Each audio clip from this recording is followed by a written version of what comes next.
इसमें कोई दो राय है नहीं कि भारतीय जनता पार्टी की सरकार कभी कुछ भी गलत नहीं करती है। कि देश में संसद चल रही है और गृहमंत्री जी गायब हैं, दिखाई नहीं पड़ रहे हैं और कह रहे हैं कि हम देश के अंदर बड़ा रिफॉर्म कर रहे हैं। धारा 370 बजरंग किसने दल का समाप्त आदमी कराया? कहां से बैठा हुआ है अमित यहाँ शाह पे? जी ने। नक्सलवाद को किसने खत्म किया? अमित शाह जी ने। कश्मीर में स्थिरता किसने लाई? अमित शाह जी ने। क्या बात करेंगे ये लोग? इन लोगों को एक फोबिया हो गया है, सिंड्रोम हो गया है। Narendra Modi phobia, Amit Shah phobia. केजरीवाल की वकालत करते थे और बड़ी बड़ी बात आप कर रहे हैं। जो मन में आएगा बोलिएगा। लोकतंत्र में बोलने का अधिकार अगर आप ना। और ये लोग जो संघ और बजरंग दल के मेंबर हैं, राजनीतिक विश्लेषक करके यहाँ आते हैं और इनका विश्लेषण क्या ये दुनिया देख रही है। सो दोस्तों, स्टूडेंट प्रोटेस्ट को लेकर डिबेट हो रही थी आज तक के ऊपर, और आप इस डिबेट के अंदर देखिएगा कि आलोक शर्मा और आशुतोष आज इतने फुल फॉर्म में थे कि वो सुधांशु त्रिवेदी जी को और उनके समर्थक राजनीतिक विश्लेषक बन के जो बैठे हुए थे उनको भी काफ़ी अच्छे तरीके से धो दिया, एक्सपोज कर दिया। आप इस डिबेट को देखो। चलिए शुरू करते हैं इस वीडियो को। सवाल ये भी पूछा है उन लोगों ने कि संसद में हमारा मुद्दा क्यों नहीं उठ रहा है। देखिए, विपक्ष घायल छात्रों का तो मुद्दा उठा रहा है, लेकिन ये पुलिस वाले जिनको चोटें आई हैं उस पर क्यों चुप्पी है? देखिए, मुझे लगता है कि इसके ऊपर तो गृह मंत्रालय को सबसे पहले बयान देना चाहिए। गृह मंत्रालय ने आज तक कोई प्रेस कॉन्फ्रेंस किसी भी रूप में नहीं की। गृह मंत्रालय को भी सबसे पहले आवाज उठानी चाहिए। गृह मंत्री तो स्वयं संसद से भागे हुए हैं। सारी जिम्मेदारी विपक्ष की है। संवेदनशीलता भी विपक्ष दिखाए, विपक्षी सबकी आवाज भी उठाए। ये मंत्री तो पता नहीं किस काम के लिए बने हुए हैं। संवेदनशीलता ये है इनकी कि जब तक पूरी लाठीचार्ज और सब कुछ नहीं हो गया, जब तक जितेंद्र सिंह अपने घर से नहीं निकले थे, उसके बाद सब जागे थे कि अरे ये क्या हो गया। इनको अंदाजा नहीं था कि बच्चे इतने नाराज हैं। जिस तरह से बच्चों की अभिव्यक्ति आई और पुलिस का रिएक्शन और पुलिस ने जिस तरह से तुड़ाई की, अरे वो डीसीपी था वो थप्पड़ मार रहा है महिलाओं को, क्या वो भी कांग्रेस की वजह से मार रहा है भाई? 2 महीने से इस्तीफे की डिमांड हो रही थी, क्या वो भी बच्चों की तरफ से नहीं थी? क्या 2 महीने से कांग्रेस पार्टी तमाम मोर्चों पर डिमांड नहीं कर रही थी छात्र की गूंज के माध्यम से?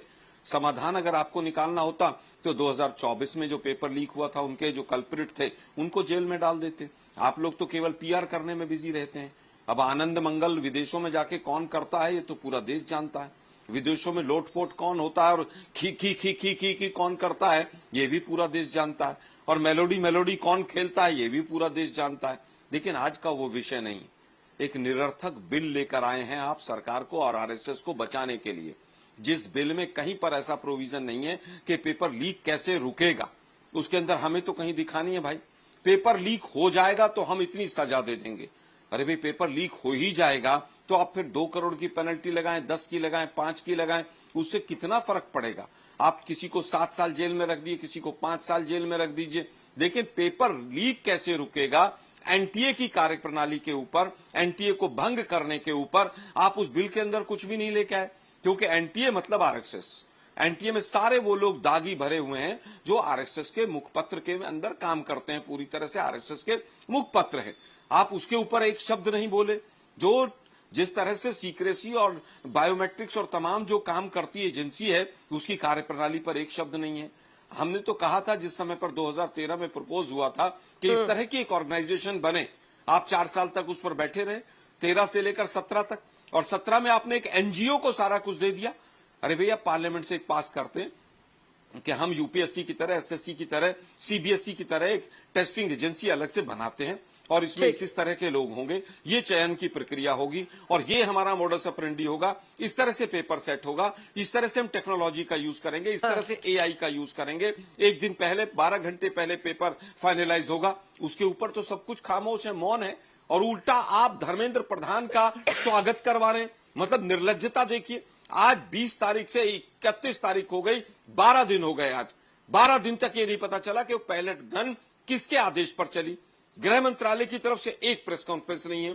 सही बात है। कह रहे हैं कि एक स्थिर सरकार को किसी ना किसी तरीके से अनरेस्ट कॉज करने के लिए ये सब पॉलिटिकल पार्टीज ने फ्यूल किया है, इसको कराया है इस तरह से। पहले तो सरकार ने ये कहा कि पेपर लीक नहीं हुआ, बाद में मंत्री का इस्तीफा देना पड़ा।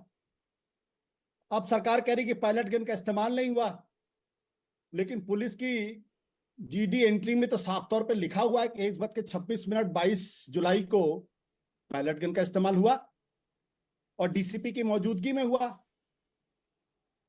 असल सवाल ये नहीं है। असल सवाल ये है, ये हम लोगों को आपस से पूछना चाहिए कि कब सरकार पुलिस और सेना की मदद लेने लगती है और कब वो नागरिकों से दूर हटती चली जाती है। वो जो मासूम बच्चे थे सड़कों के ऊपर, अगर वो इतने ही अराजकतावादी थे, इतने ही एंटी सोशल एलिमेंट्स थे, इतने ही धर्म विरुद्ध थे, इतने ही गालीबाज थे, पाकिस्तान परस्त थे, गुंडे मवाली थे, तो सरकार ने उसके सामने सरेंडर क्यों किया? सरकार ने तो सरेंडर किया ना, उनके सामने इस्तीफा दिया।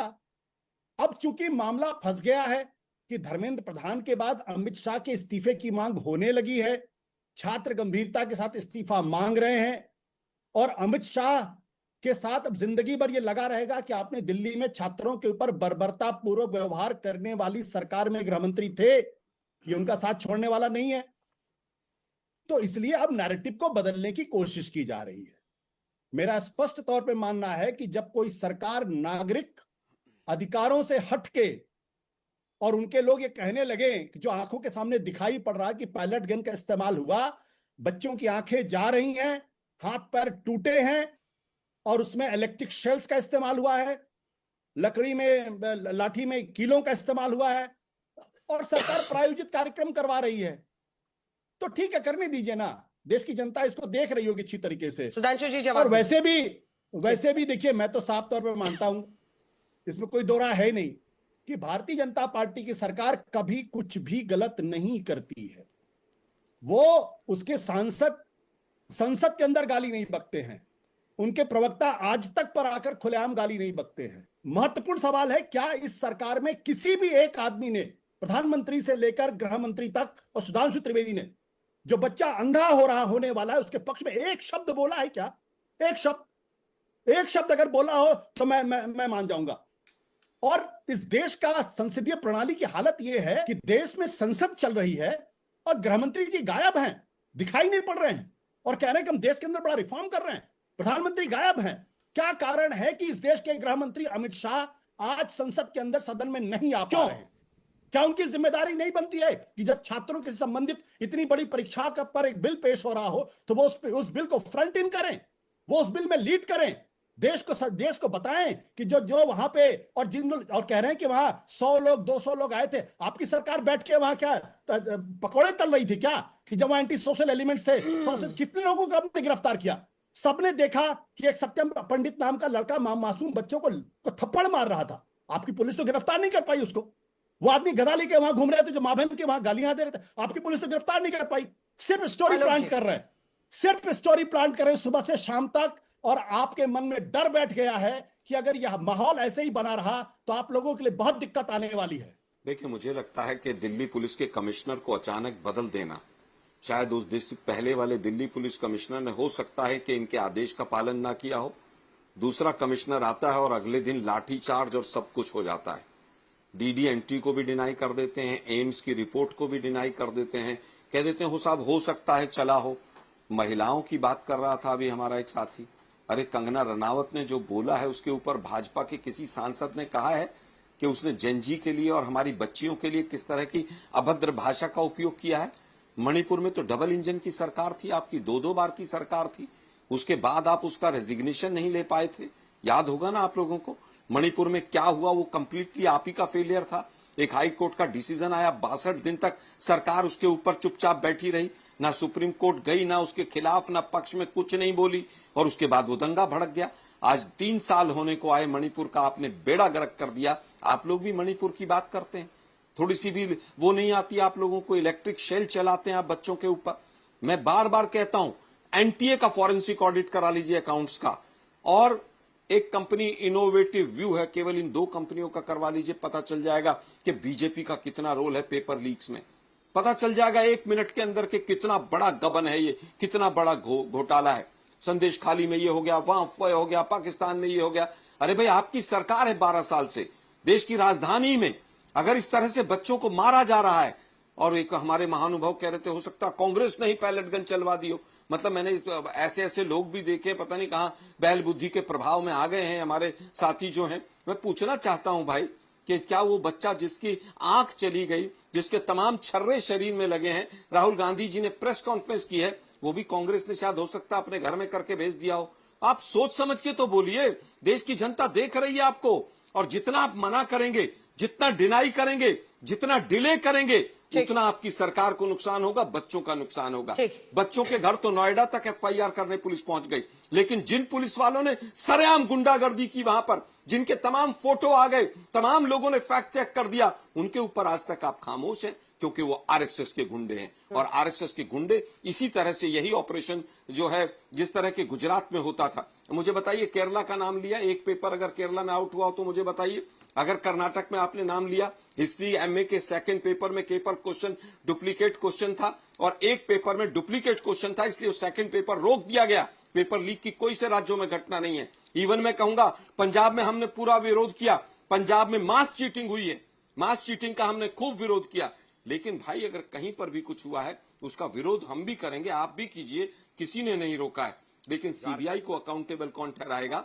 ये सीबीआई का वही डायरेक्टर है जिसको आपने एक्सटेंशन दिया, जिस 2024 में भी यही था। 40 लोगों को अरेस्ट किया गया, 48 लोगों को 90 दिन में चार्जशीट फाइल नहीं हुई सीबीआई के निकम्मे डायरेक्टर से। उसी को आप एक्सटेंशन देते रहते हैं, क्योंकि आपके इशारे पर काम करता है, आपकी कठपुतली की तरह से काम करता है। दुर्भाग्य यह है कि एनटीए हो, सीबीआई हो, ईडी हो, सब आपने अपने लोग बैठा दिए। वो आपके लिए काम करते हैं, देश के लिए नहीं काम करते। और जिस प्रकार से लीडर ऑपोजिशन इन लोकसभा राहुल गांधी ने देश के नौजवानों को इडियट कहा, क्या उस पर कांग्रेस पार्टी ने माफी मांगी?